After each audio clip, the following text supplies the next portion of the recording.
Iran's supreme leader, the Ayatollah Khamenei, says his country will retaliate if the U.S. or its allies attack first.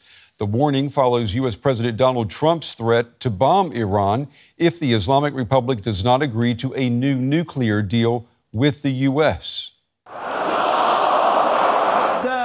Ayatollah Ali Khamenei arrives for prayers in Tehran to celebrate the end of the holy month of Ramadan. In his speech, a clear message to the U.S.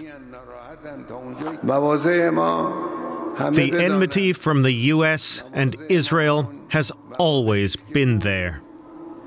They threaten to attack us, which we don't think is very likely. But if they do commit any mischief, they will surely receive a strong reciprocal blow.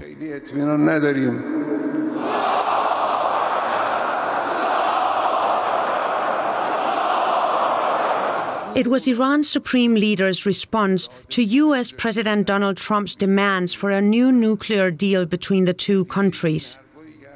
Trump recently repeated his threat that Iran would be bombed if it does not accept his offer for talks. He has also threatened to impose new economic penalties on the country.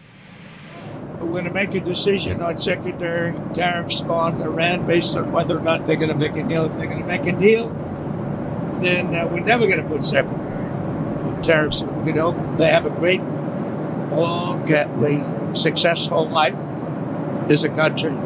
But we'll see what happens.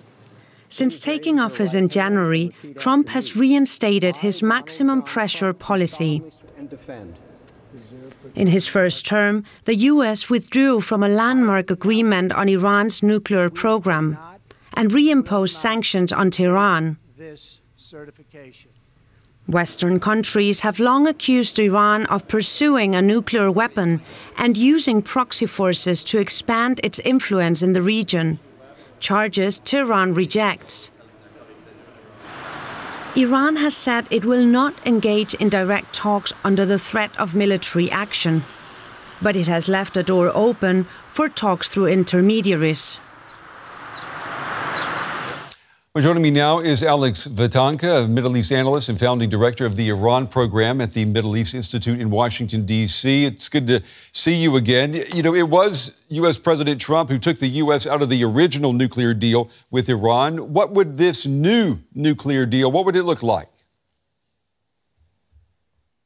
Good to be with you. Look, I mean, I think most people would agree that President Trump does not have a grand strategy when it comes to the Iran issue, the Iranian nuclear file. In fact, I would say he would wish it would go away.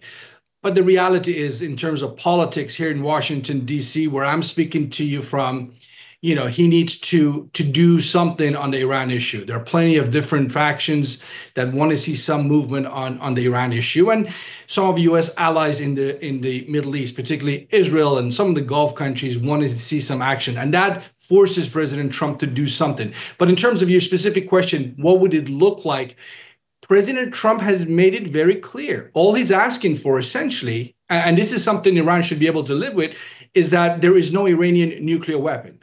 President Trump has said that is his red line. So Iran can have a civilian nuclear program, but just no weapon, which essentially means we go back to 2015. That was the Iranian nuclear deal signed with the Obama administration. Right. But if Iran is smart, they have to make some adjustments to make President Trump feel like a winner here. Yeah, well, Iran is resisting any negotiations directly with the United States over a new nuclear agreement. Why is that? Look, you've got to understand the political cultural setup in the Islamic Republic. In Tehran, you have, and my sources there tell me this all the time, Supreme Leader Ayatollah Ali Khamenei has been there, the top political figure since 1989. And if there's one issue that he's invested in more than anything else is this sort of, if you will, enmity, opposition to the United States. So for him to make a big U-turn on this is not that easy. And he fears that the style of diplomacy of President Trump and his team might just leave Iran humiliated. And that's why he wants indirect, subtle, behind-the-scene talks so something can be agreed on beforehand. And then if it's seriously going to have a prospect of success, they can tell the world what happened. He wants a deal, no doubt about it. Khamenei wants a deal. He's pretty much said that repeatedly in recent weeks, but he's really scared of being humiliated by Trump. So if we don't negotiate then with cameras in front of us, does that mean there's another way? Is there a way for diplomacy to work to bring about a deal and a new nuclear deal?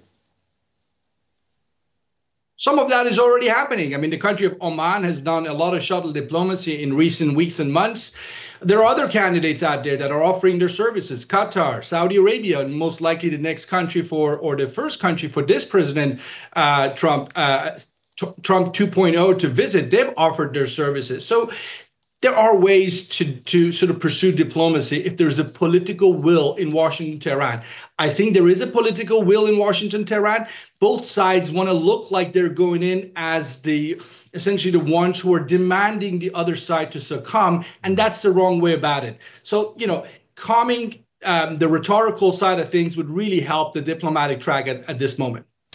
Alex Vatanka, as always, we appreciate your time and your insights tonight. Thank you.